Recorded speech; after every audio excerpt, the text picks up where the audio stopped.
Balaji Shyamsharan classes की तरफ से आपका स्वागत है। आज हम भारतीय संविधान के अनुच्छेद 1 से और 100 तक का अध्ययन करेंगे। भारतीय संविधान के भाग 1 से और 22 तक ट्रिक के साथ में अध्ययन करेंगे। हम सबको विदित है कि भारतीय संविधान 2 वर्ष 11 माह और 18 दिन के बाद में जो संविधान सभा थी, संविधान सभा के 390 सदस्य थे और 390 सदस्यों के प्रयासों से भारतीय संविधान बनकर तैयार हुआ है। 395 अनुच्छेद हैं और इनमें से अनुच्छेद 1 से 100 तक का अध्ययन करना है और सारे अनुच्छेदों का ट्रिक के साथ में अध्ययन करना है। देखो, संविधान के भाग 22 हैं। ट्रिक है सनम नमस्ते, सनम नमस्ते रस पीना, सनम नमस्ते रस पीना, सेम का सब व्यसन बुरा है, सेम का सब व्यसन बुरा है, आपस में हंसो, आपस में हंसो। इसमें 22 भाग हो गए। सनम नमस्ते रस पीना, सेम का सब व्यसन बुरा है, आपस में हंसो। इसमें 22 भाग हो चुके हैं। देखो, सनम से संग, से संग अनुच्छेद 1 से 4 तक, से संग अनुच्छेद 1 से 4 तक।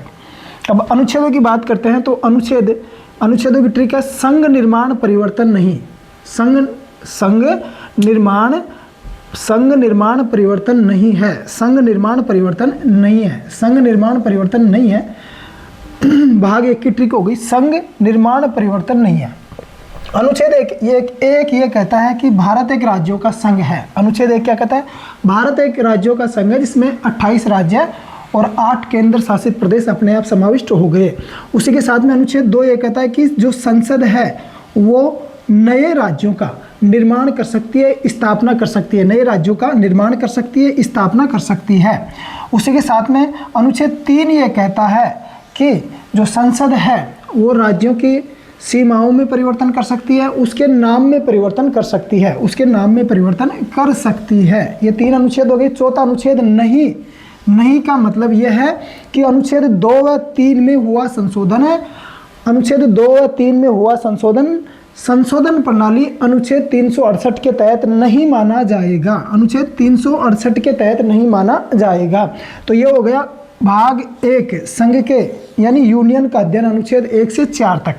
अब नए से क्या हो गया? नागरिकता, भाग 2 और अनुच्छेद 5 से और 11 तक, अनुच्छेद 5 से 11 तक। और ट्रिक है इसकी अनुच्छेदों की, संविधान में नागरिकता, भारत पाकिस्तान से बाहर विदेशियों का अधिकार संसद को है, विदेशियों का अधिकार किसको है? संसद को है। संविधान में नागरिकता, भारत पाकिस्तान से बाहर विदेशियों का अधिकार संसद को है। संविधान में नागरिकता, अनुच्छेद 5 क्या कहता है कि संविधान के प्रारंभ में नागरिकता, जब संविधान लागू हुआ 26 जनवरी 1950 को, उस समय जब नागरिकता का निर्धारण किया गया तो उस समय की बात कर रहा है कि संविधान के प्रारंभ में नागरिकता, यानी संविधान में नागरिकता का मतलब है अनुच्छेद 5 ये कहता है कि संविधान के प्रारंभ में नागरिकता। अब अनुच्छेद 6 ये कहता है कि भारत का मतलब पाकिस्तान से भारत की ओर आने वाले नागरिकों के संबंध में प्रावधान, भारत की ओर यानी भारत की ओर आने, पाकिस्तान से भारत की ओर। जब हिंदुस्तान का विभाजन हुआ 1947 में, तो जो उधर से पाकिस्तान से इधर की साइड में आए, इधर से पाकिस्तान की ओर गए, तो पाकिस्तान की ओर आने वाले नागरिकों की, पाकिस्तान से भारत की ओर आए हुए नागरिकों की नागरिकता के संबंध में प्रावधान है अनुच्छेद 6 में। अब अनुच्छेद 7 पाकिस्तान यानी भारत से पाकिस्तान की ओर जाने वाले नागरिकों की नागरिकता के संबंध में प्रावधान है, यानी अगर कोई व्यक्ति, कोई नागरिक यहाँ से उधर स्वेच्छा से जा रहा है, पाकिस्तान की ओर जा रहा है, तो उसकी नागरिकता समाप्त कर दी गई। तो ये हो गया 7। अनुच्छेद 8 क्या कहता है? बाहर, अनुच्छेद 8 क्या कहता है? बाहर, यानी कुछ विदेश में रहने वाले, यानी कुछ नागरिक हैं जो बाहर रहते हैं, विदेश में रहते हैं, उनकी नागरिकता के संबंध में प्रावधान है। जो प्रवासी भारतीय हैं, अनुच्छेद 8 क्या कहता है? जो प्रवासी भारतीय हैं, जो प्रवास यानी विदेश में रहकर भारत का नाम रोशन कर रहे हैं या उद्योग कर रहे हैं या शिक्षा ग्रहण कर रहे हैं, तो विदेशी भारतीयों की नागरिकता के संबंध में प्रावधान किया गया है। यानी भारत के नागरिक जो विदेशों में यानी बाहर रहते हैं, उनकी नागरिकता के संबंध में प्रावधान, यानी उनकी नागरिकता बनी रहती है जब तक वो वहाँ रहते हैं, क्योंकि वो भारत का नाम रोशन कर रहे हैं, किसी विशेष प्रयोजन से बाहर रह रहे हैं, तो उनकी नागरिकता बनी रहती है। अनुच्छेद 9 विदेशी, विदेशियों, अनुच्छेद 9 क्या कहता है, विदेशियों यानी कोई भारत का नागरिक अगर स्वेच्छा से विदेशी देश की यानी दूसरे देश की नागरिकता ग्रहण कर लेता है तो उसकी नागरिकता स्वतः ही समाप्त कर दी जाएगी। कहाँ की, भारत की नागरिकता स्वतः ही समाप्त कर दी जाएगी, अनुच्छेद 9 कहता है। अनुच्छेद 9 कहता है, अनुच्छेद 10 क्या कहता है कि नागरिकता के अधिकारों का बना रहना, नागरिकता के अधिकारों का बना रहना। अनुच्छेद 10 अधिकार यानी नागरिकता के अधिकारों का बना रहना, यानी किसी भी भारतीय नागरिक की जब तक नागरिकता बनी रहेगी, जब तक कि वह किसी देशद्रोह में या कुछ ऐसी गतिविधि न करे, कुछ ऐसे विशेष कानून का उल्लंघन न करे जिससे उसकी नागरिकता पर खतरा बन जाए, तो जब तक यानी नागरिकता के अधिकारों का बना रहना, अनुच्छेद 10।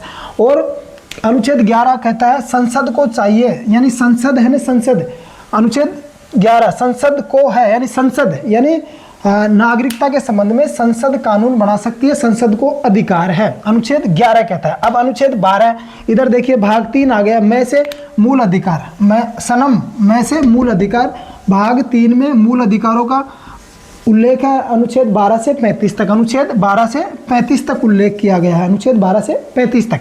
अब देखो इसकी ट्रिक है, एसपी विबेलो अस्पृश्यता की उपाधि लो, एसपी विबेलो अस्पृश्यता की उपाधि लो, पहली ट्रिक ये होगी। दूसरी ट्रिक होगी प्रेस की सूचना दो और प्राण को बंद करो, बाबा अंत में धर्म कर, बाबा अंत में धर्म कर। अब देखो ऐसे बाबा अंत में धर्म कर, और फिर ये ऊपर आ गया अल्पसंख्यक की शिक्षा मूल प्रतिबंध मार्शल कानून बनाए, अल्पसंख्यक की शिक्षा मूल प्रतिबंध मार्शल कानून बनाए। तो ये ट्रिक, इसमें सारे मूल अधिकार हो गए। एसपी विभेलो अस्पृश्यता की उपाधि लो। अब देखो एक एक को देखते हैं मेरे साथियों। अनुच्छेद 12 क्या कहता है, एस का मतलब स्टेट, एस का मतलब क्या हो गया, स्टेट, STAT यानी स्टेट यानी राज्य को यहाँ पर परिभाषित किया गया है अनुच्छेद 12 में, और राज्य का तात्पर्य यहाँ पर देश से है, राज्य का तात्पर्य यहाँ पर देश से है। तो राज्य को परिभाषित किया गया है यानी देश को परिभाषित किया गया है कि देश किसको कह सकते हैं, यानी उसी के साथ में मूल अधिकारों को भी परिभाषित किया गया है अनुच्छेद 12 में। अब देश किसको कह सकते हैं, जिसकी अपनी जनसंख्या हो, जिसका अपना भूभाग हो यानी भूमि हो, जिसकी अपनी सरकार हो, और जो वो और उसी के साथ में संप्रभुता संपन्न हो, यानी अपने आंतरिक और बाह्य फैसले स्वयं लेता हो, उसको अपन देश कह सकते हैं।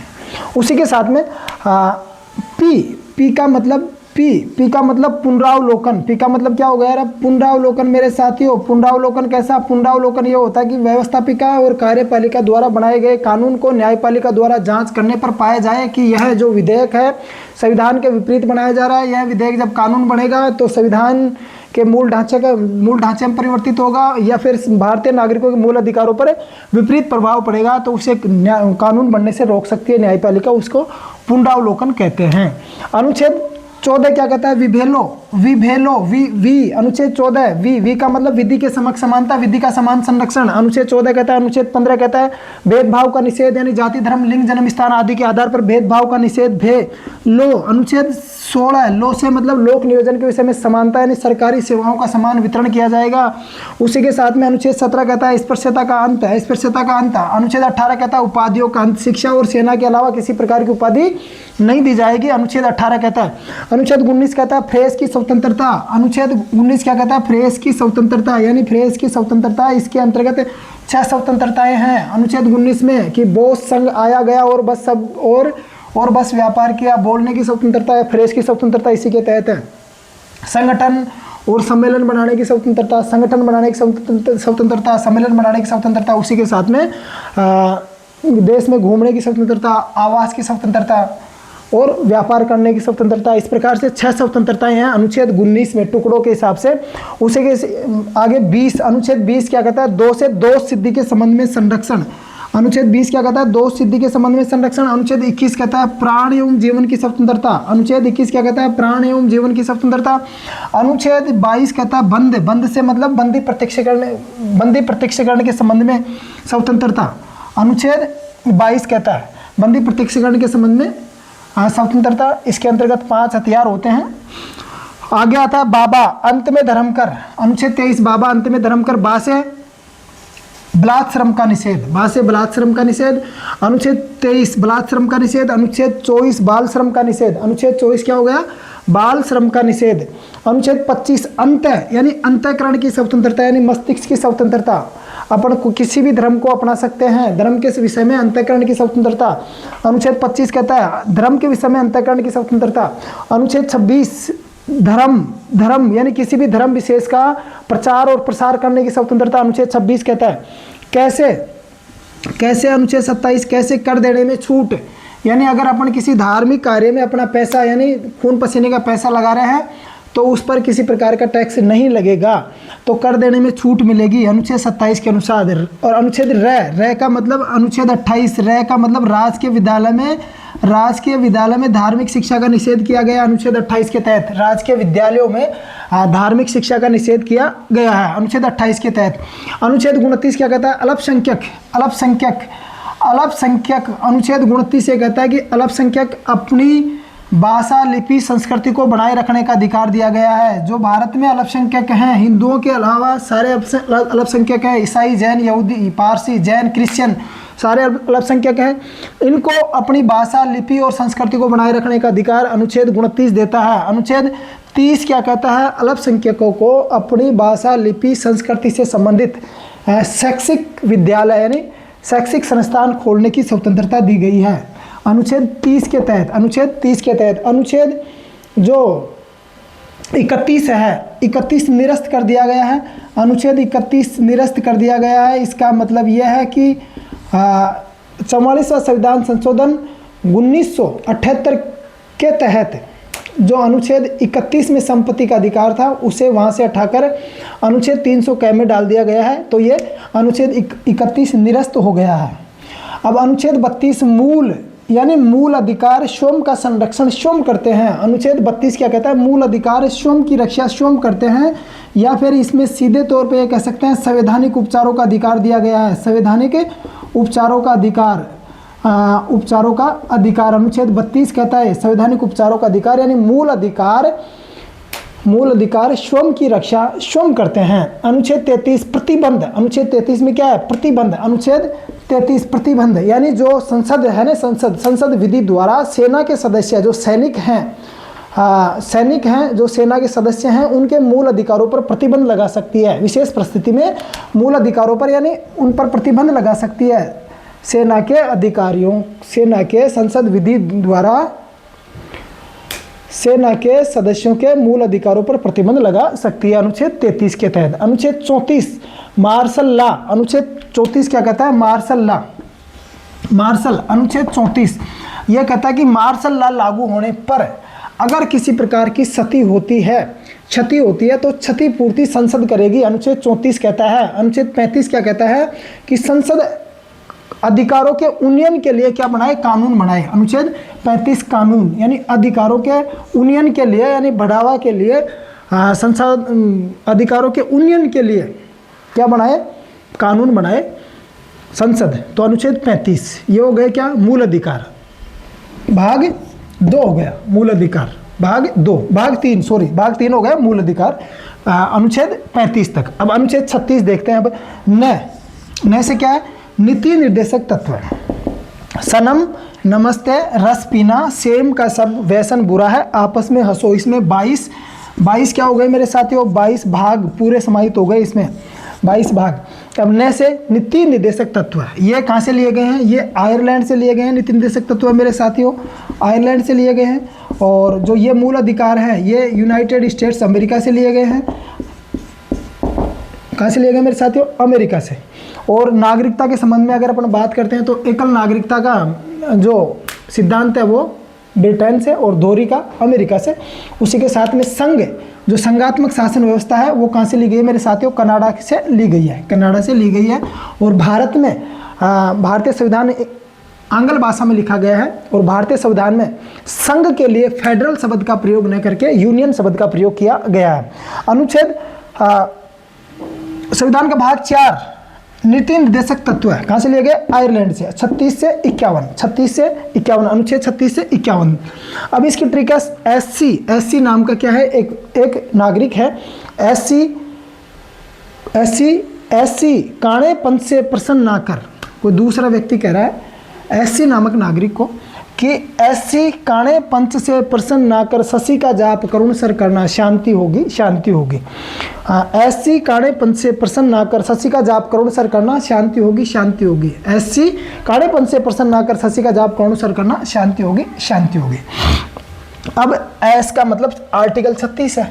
आर्टिकल क्या है? 36। और सी का मतलब आर्टिकल 37 है।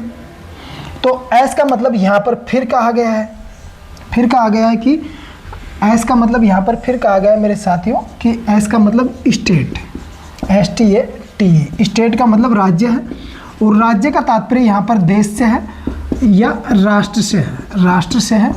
तो यहाँ पर राज्य को परिभाषित किया गया है, पुनः राज्य को परिभाषित किया गया है, और उसी के साथ में राज्य से ये कामना की गई है कि अपने संसाधनों के अनुकूल जनता के कल्याण के लिए नीति बनाए। कौन सा कहता है? अनुच्छेद 36। अनुच्छेद 37 क्या कहता है? सी का मतलब कोर्ट। अनुच्छेद 37 सी का मतलब COURT, कोर्ट। कोर्ट का मतलब न्यायालय, यानी नीति निर्देशक तत्वों का हनन होने पर न्यायालय की शरण नहीं ली जा सकती, न्यायालय की शरण नहीं ली जा सकती। इसके विपरीत अगर मूल अधिकार का हनन होता है तो अपन न्यायालय की शरण ले सकते हैं, लेकिन अगर नीति निर्देशक तत्वों का हनन होने पर, इनके लागू नहीं होने पर अगर कोई नागरिक, भारतीय नागरिक अगर न्यायालय की शरण लेता है तो न्यायालय में शरण नहीं ली जा सकती, इसकी सुनवाई नहीं हो सकती, यानी न्यायालय की शरण नहीं ली जा सकती। ये वाद योग्य नहीं है, ये वाद योग्य नहीं है। अनुच्छेद 37 कहता है मेरे साथियों। अनुच्छेद 38, अनुच्छेद 38 कहाँ से? कल्याणकारी राज्य की स्थापना, यानी एक राज्य ऐसी नीति बनाए, ऐसी नीति बनाए, ऐसी योजना बनाए जिससे एक कल्याणकारी राज्य की स्थापना हो सके, जिससे लोगों का अधिकतम भला हो सके, जिससे लोगों का अधिकतम भला हो सके। कल्याणकारी राज्य की स्थापना करना नीति निर्देशक तत्वों का मूल उद्देश्य है। नीति निर्देशक तत्वों का क्या है? मूल उद्देश्य है। अनुच्छेद 39 ने का मतलब क्या होता है? अनुच्छेद 39 ने का मतलब निःशुल्क विधिक सहायता और स्त्री और पुरुष को समान कार्य के लिए समान वेतन की व्यवस्था अनुच्छेद 39 करता है। अनुच्छेद 39 करता है मेरे साथियों। अनुच्छेद 39 यानी निःशुल्क विधिक सहायता और स्त्री और पुरुष को समान कार्य के लिए समान वेतन की व्यवस्था मेरे साथियों अनुच्छेद 39 करता है। अनुच्छेद 40 पंच का मतलब ग्राम पंचायतों का गठन की व्यवस्था की गई है। ग्राम पंचायतों का गठन अनुच्छेद 40 में की गई है। अनुच्छेद 40 में की गई है। अब अनुच्छेद 41 से का मतलब निःशुल्क शिक्षा एवं काम पाने का, वो शिक्षा व काम पाने का प्रावधान या शिक्षा व काम पाने का अधिकार। अनुच्छेद 41 से शिक्षा व काम पाने का अधिकार। अब जो नरेगा है इसी की क्रियान्विति है 41 की। किसकी? 41 की। अब प्रसन्न, अनुच्छेद 42 है प्रसन्न। प्रसन्न का मतलब प्रसूति सहायता का उपबंध है। जो जननी होती हैं, प्रसूति सहायता का जननी होती है और उनको जो सहायता दी जाती है, जो सरकार की तरफ से जो भी सम्मेलन दिया जाता है, जैसे भाई घी भी दिया जाता है, और भी जो भी प्रावधान है प्रसूति सहायता पर उपबंध अनुच्छेद 42। इसी के साथ में जो सेवारत महिलाएं होती हैं उनके लिए 180 दिन का CCL अवकाश दिया जाता है, वो इसी के तहत है। अनुच्छेद 42 प्रसूति सहायता का उपबंध किया गया है। और अनुच्छेद 43 नाकर, यानी नाकर का मतलब निर्वाह मजदूरी, निर्वाह मजदूरी की व्यवस्था, निर्वाह मजदूरी यानी लघु और कुटीर उद्योगों को बढ़ावा दिया गया है अनुच्छेद 43 के तहत। अनुच्छेद 43 के तहत। अनुच्छेद 44 से का मतलब समान सिविल संहिता, समान सिविल संहिता, समान धार्मिक कोड। अनुच्छेद 44 इसको लागू करने वाला पहला राज्य गोवा था। समान सिविल संहिता, समान धार्मिक कोड। और अनुच्छेद 45 सी का मतलब शिक्षा, निःशुल्क प्राथमिक प्रारंभिक शिक्षा का प्रावधान। अनुच्छेद 45 निःशुल्क प्रारंभिक शिक्षा या अनिवार्य शिक्षा, जो अपन देखते हैं जो RTE राइट टू एजुकेशन, शिक्षा का अधिकार अधिनियम लागू हुआ तो 21 कै में भी लागू हुआ। और भारतीय संविधान के अनुच्छेद 21 को डॉक्टर BR अम्बेडकर ने संविधान का मेरुदंड कहा है। और अनुच्छेद 32 को संविधान की आत्मा कहा है मेरे साथियों। और पंडित जवाहरलाल नेहरू ने सबसे महत्वपूर्ण अनुच्छेद बताया तो किसको बताया? अनुच्छेद 19 को बताया है। तो ये जो शिक्षा, निःशुल्क अनिवार्य शिक्षा अनुच्छेद 45 में भी समाविष्ट हो गई और उधर अनुच्छेद 21 क में भी समाविष्ट हो गई, जहाँ पर प्राण एवं जीवन की स्वतंत्रता 21 है तो 21 क में शिक्षा का अधिकार है, तो अनुच्छेद 45। अब अनुच्छेद 46 की बात करते हैं तो जाति, जा से जाति, जाति कौन सी? SC, ST और OBC वर्ग के लोगों के लिए शिक्षा और आर्थिक उन्नयन का प्रयास सरकार को करना चाहिए। ऐसी कौन से अनुच्छेद में कहा गया? अनुच्छेद 46 में कहा गया है। और अनुच्छेद 47 यानी पोषण स्तर को सुधारने का प्रयास करना चाहिए सरकार को, अनुच्छेद 47 में कहा गया है। MDM और जो आंगनबाड़ी है इसी की क्रियान्विति है, अनुच्छेद 47।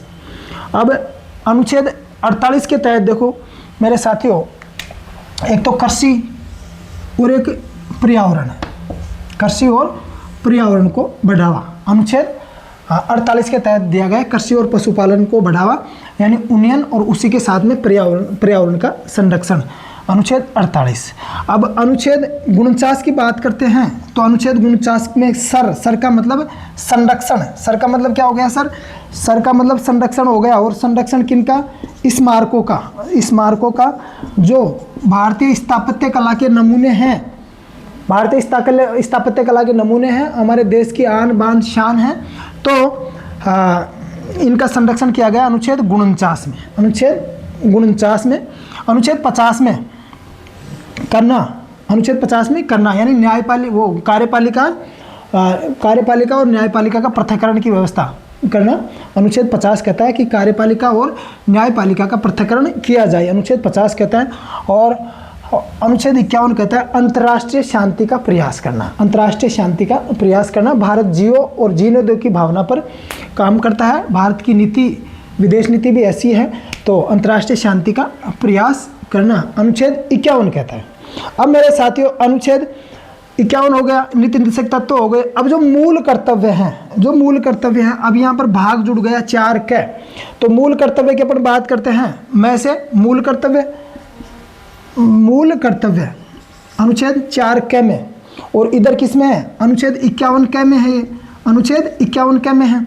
तो ये 42वें संविधान संशोधन 1976 द्वारा जोड़े गए थे मेरे साथियों, 42वां संविधान संशोधन 1976 द्वारा जोड़े गए थे।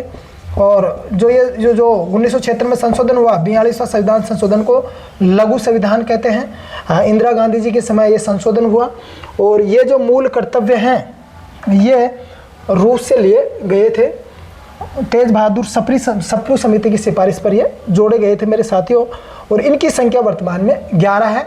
इनसे संबंधित बहुत अच्छा वीडियो चैनल पर अपलोड है। मेरा निवेदन आपसे जाकर देखें और मेरे चैनल को सब्सक्राइब करने की कृपा करें। आगे अपन बात करते हैं 11 के 11 मूल कर्तव्य हैं, उसमें बहुत अच्छे हैं कि संविधान नंबर 1, दूसरा राष्ट्र ध्वज राष्ट्रगान नंबर 2 और राष्ट्रीय आंदोलन नंबर 3, राष्ट्रीय सेवा का चौका, पांडव 5 थे जो बहातृत्व के लिए प्रसिद्ध थे, गौरवशाली संस्कृति का छक्का लगा दो। इस तरीके से बहुत अच्छा वीडियो है, जाकर आप देखिए। अब आगे भाग 5 है, से भाग 5 यानी संघ सरकार, अनुच्छेद 52 से 151 तक, अनुच्छेद 52 से और 151 तक संघ सरकार का उल्लेख किया गया, संघ सरकार के बारे में बताया गया है। तो अब 52 से और 151 तक चलता है। आज हम अनुच्छेद 100 तक का अध्ययन करेंगे। पका चना का पुनः योग कर, अनुच्छेद 51 से अनुच्छेद 52 से और 62 तक इस ट्रिक में शामिल हो गया कि पका चना का पुनः योग कर ससीमर नेता आएगा, पका चना का पुनः योग कर ससीमर नेता आएगा, पका चना का पुनः योग कर ससीमर नेता आएगा। तो मेरे साथियों पैसे पद यानी अनुच्छेद 52 ये कहता है कि भारत का एक राष्ट्रपति होगा, पद के बारे में बताता है, भारत का एक राष्ट्रपति होगा, अनुच्छेद 52 कहता है। उसी के साथ में अनुच्छेद 53 क्या कहता है? का यानी कार्यपालिका एक शक्ति राष्ट्रपति में निहित होगी, अनुच्छेद 53 कहता है। कार्यपालिका एक शक्ति किसमें निहित होगी मेरे साथियों? राष्ट्रपति में निहित होगी। अनुच्छेद 54 जैसे चुनना, अब इसको चुनेगा कौन? राष्ट्रपति महोदय को, यानी निर्वाचक मंडल कौन कौन होगा? तो अनुच्छेद 54 कहता है कि अनुच्छेद 54 क्या कहता है कि इसमें निर्वाचक मंडल कौन कौन होगा, यानी राज्यसभा और लोकसभा के निर्वाचित सदस्य एवं राज्य विधानसभा के निर्वाचित सदस्य राष्ट्रपति का चुनाव करेंगे। उसी के साथ में निर्वाचन ना से, अनुच्छेद 55 ना से निर्वाचन की पत्ति कौन सी होगी? अनुपातिक एकल संक्रमणीय मत पत्ति के द्वारा राष्ट्रपति महोदय का निर्वाचन किया जाएगा, अनुच्छेद 55। अनुच्छेद 56 का से मतलब कार्यकाल कितना होगा? सामान्यतः 5 वर्ष का। कितना? सामान्यतः 5 वर्ष का कार्यकाल होगा, सामान्यतः 5 वर्ष का। अनुच्छेद 57 क्या कहता है? पुनः क्या राष्ट्रपति का पुनर्निर्वाचन हो सकता है? क्या एक नागरिक, एक व्यक्ति क्या दूसरी बार राष्ट्रपति चुना जा सकता है? तो पुनर्निर्वाचन संभव है, अनुच्छेद 57। अनुच्छेद 58 में योग से मतलब राष्ट्रपति पद की योग्यताएं कौन कौन सी है? मैं 35 वर्ष का होना चाहिए, 35 वर्ष का होना चाहिए, भारत का नागरिक होना चाहिए, न्यायालय द्वारा दंडित नहीं होना चाहिए, उसी के साथ में दिवालिया भी नहीं होना चाहिए। तो अनुच्छेद 58 कहता है। अनुच्छेद 59 में क्या है? शर्तें। अनुच्छेद 59 में क्या है? शर्तें 50-50 प्रस्तावक, 50-50 अनुमोदक। तो ये शर्तें हो गई। जमानत राशि 20,000 रुपये। कन्फ्यूज है मेरे साथियों, जमानत राशि 20,000 रुपये या 14,000 रुपये ऐसे कुछ जमानत राशि है। 20-20 प्रस्तावक और 20-20 अनुमोदक होने चाहिए। हाँ, अनुच्छेद 59 कहता है। अनुच्छेद 60 कहता है सी का मतलब शपथ। सी का मतलब शपथ है, सी का मतलब शपथ हो गई। और 61 में से महाभियोग। अब महाभियोग कब लगेगा मेरे साथियों? महाभियोग लगेगा संविधान के कदाचार या संविधान के उल्लंघन पर ही राष्ट्रपति महोदय पर महाभियोग लाया जा सकता है, अनुच्छेद 61 के अनुसार। रे का मतलब रिक्त। अगर किसी भी कारण से राष्ट्रपति महोदय का पद रिक्त होता है तो भारतीय निर्वाचन आयोग 6 माह में नए राष्ट्रपति महोदय का निर्वाचन करवाएगा।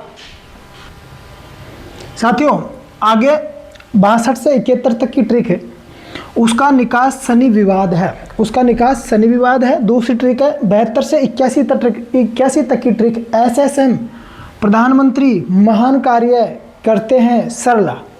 तो देखो 62 तक का अध्ययन कर लिया है। अब 63 क्या कहता है? उ से उपराष्ट्रपति का पद, यानी भारत का एक उपराष्ट्रपति होगा, अनुच्छेद 63 कहता है मेरे साथियों, भारत का एक उपराष्ट्रपति होगा। अनुच्छेद 64 से सभापति और सभापति कैसा? पदेन सभापति। जो उपराष्ट्रपति है वो राज्यसभा का पदेन सभापति होगा, अनुच्छेद 64 कहता है। अनुच्छेद 65 का से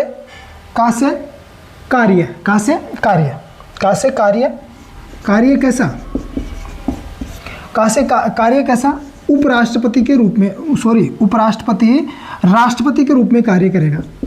राष्ट्रपति के रूप में कार्य। अब कब? मान लीजिए कि राष्ट्रपति महोदय का स्वास्थ्य खराब हो गया और आकस्मिक अवकाश पे है, तो उस स्थिति में राष्ट्रपति के रूप में कार्य कौन करेगा? उपराष्ट्रपति महोदय करेगा। अनुच्छेद कौन सा कहता है? 65 कहता है। अब अनुच्छेद 66 निर्वाचन एवं योग्यता क्या होगी? किसकी? निर्वाचन एवं योग्यता किसके लिए? उपराष्ट्रपति बनने के लिए योग्यता, अनुच्छेद 66 कहता है। अब निर्वाचन तो कौन करेगा? लोकसभा और राज्यसभा के निर्वाचित एवं मनोनीत सदस्य उपराष्ट्रपति का निर्वाचन करेंगे। योग्यता वही होगी कि 35 वर्ष का होना चाहिए, भारत का नागरिक होना चाहिए, निर्वाचक नामावली में भारत के किसी भी राज्य के निर्वाचक नामावली में नाम होना चाहिए, और राज्य द्वारा न्यायालय द्वारा दोषी नहीं हो, दिवालिया न हो। ये सामान्य योग्यताएं हो गई अनुच्छेद 66 के तहत। अब अनुच्छेद 67 का से कार्यकाल। अब कार्यकाल कितना? कार्यकाल सामान्यतः 5 साल का होता है। 68 68 में समय। अब समय कैसा कि निर्वाचन के समय अगर पद रिक्त हो रहा है तो पद रिक्त होने से पहले ही क्या, पद रिक्त होने से पहले ही, समय समाप्त होने से पहले ही क्या कर लिया जाएगा, नए उपराष्ट्रपति महोदय का चुनाव कर लिया जाएगा। अब अनुच्छेद 69 क्या कहता है, शपथ, से शपथ। शपथ कौन दिलाएगा, उपराष्ट्रपति महोदय को शपथ कौन दिलाएगा, राष्ट्रपति महोदय शपथ दिलाएगा। तो 69 में उपराष्ट्रपति महोदय के शपथ का प्रावधान है और अनुच्छेद 60 में राष्ट्रपति महोदय के शपथ का प्रावधान है। अनुच्छेद 69। अब अनुच्छेद 70 की बात करते हैं तो निर्वहन यानी अन्य आकस्मिकताओं में भी यह राष्ट्रपति के कर्तव्यों का निर्वहन करेगा। राष्ट्रपति के कार्यों का क्या करेगा, निर्वहन करेगा। कौन, उपराष्ट्रपति महोदय। अब 71 में विवाद है। अब विवाद का मतलब राष्ट्रपति और उपराष्ट्रपति महोदय से चुनाव से संबंधित अगर विवाद होता है तो वो सर्वोच्च न्यायालय सुलझाएगा, सर्वोच्च न्यायालय सुलझाएगा अनुच्छेद 71 के अनुसार, अनुच्छेद 71 के अनुसार। अब अनुच्छेद 72 से 82 तक की ट्रिक है कि SSM यानी SSM प्रधानमंत्री महान कार्य करते हैं सरला, SSM प्रधानमंत्री महान कार्य करते हैं सरला। तो 72 तो ये हो गया अनुच्छेद 72, अनुच्छेद 73, अनुच्छेद 74। अब देखो से क्या हो गया मेरे साथियों, देखो समा यानी राष्ट्रपति की समाधान की शक्ति अनुच्छेद 72 में है। राष्ट्रपति की समाधान की शक्ति किसमें है, अनुच्छेद 72 में है। अब अनुच्छेद 73 में संघ से संघ की कार्यपालिका शक्ति का विस्तार किया गया है। अनुच्छेद 73 में संघ की कार्यपालिका शक्ति का विस्तार किया गया, अनुच्छेद 73 से कार्यपालिका शक्ति का विस्तार किया गया है, विस्तार। अनुच्छेद 74 मंत्री परिषद क्या हो गई, मंत्री परिषद में से मंत्री परिषद, और मंत्री परिषद को ऐसी राष्ट्रपति की सहायता के लिए एक मंत्री परिषद होगी। अनुच्छेद 74 कहता है राष्ट्रपति की सहायता के लिए क्या होगी मेरे साथियों, एक मंत्री परिषद होगी। अनुच्छेद 75 क्या कहता है कि लोकसभा में बहुमत दल के नेता को राष्ट्रपति महोदय प्रधानमंत्री नियुक्त करता है। अनुच्छेद 75 कहता है, अनुच्छेद 75 कहता है लोकसभा में बहुमत दल के नेता को राष्ट्रपति प्रधानमंत्री नियुक्त करता है और प्रधानमंत्री की सहायता से अन्य मंत्रियों की नियुक्ति भी राष्ट्रपति महोदय ही करता है। उसी के साथ में महान से अनुच्छेद 76 यानी जो महान न्यायवादी है, महान न्यायवादी है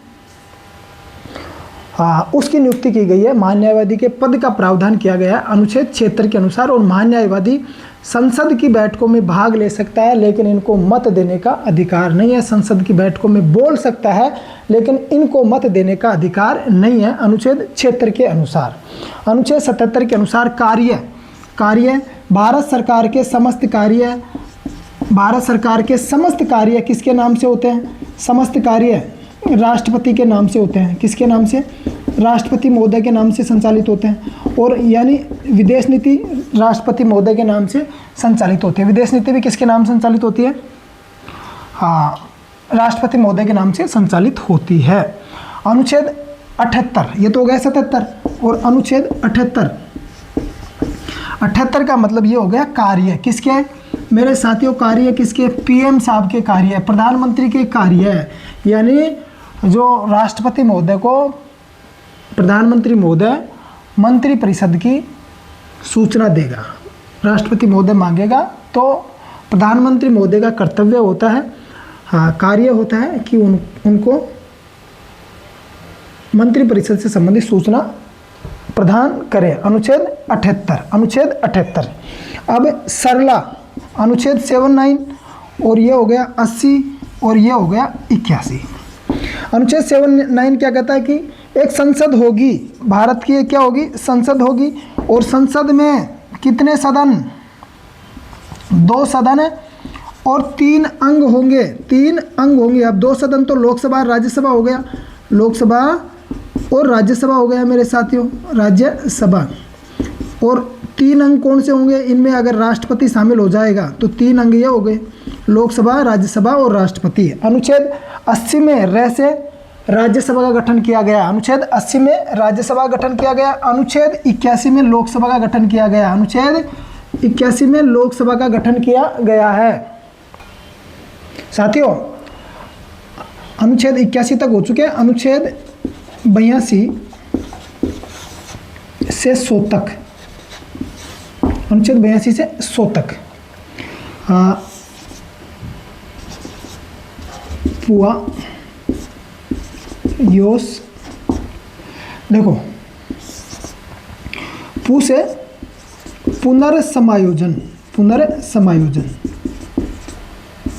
अनुच्छेद 82, अनुच्छेद 82, अनुच्छेद 81 में लोकसभा है, 80 में राज्यसभा है, 79 में संसद है, 78 में प्रधानमंत्री के कर्तव्य हैं, 77 में भारत सरकार के सारे कार्य राष्ट्रपति के नाम से होते हैं, 76 में महान्यायवादी है, 75 में जो राष्ट्रपति महोदय है वो प्रधानमंत्री की नियुक्ति करता है और प्रधानमंत्री की सहायता से अन्य मंत्रियों की नियुक्ति करता है, 74 में राष्ट्रपति की सहायता के लिए मंत्री परिषद होगी, उसी के साथ में 73 में संघ की कार्यपालिका शक्ति का विस्तार किया गया, अनुच्छेद 72 में राष्ट्रपति की समाधान की शक्ति है। तो इस प्रकार से अपन आगे बढ़ रहे हैं। तो 82 पुनर्समायोजन, इसका मतलब है जो प्रत्येक जनगणना होती है, प्रत्येक जनगणना के बाद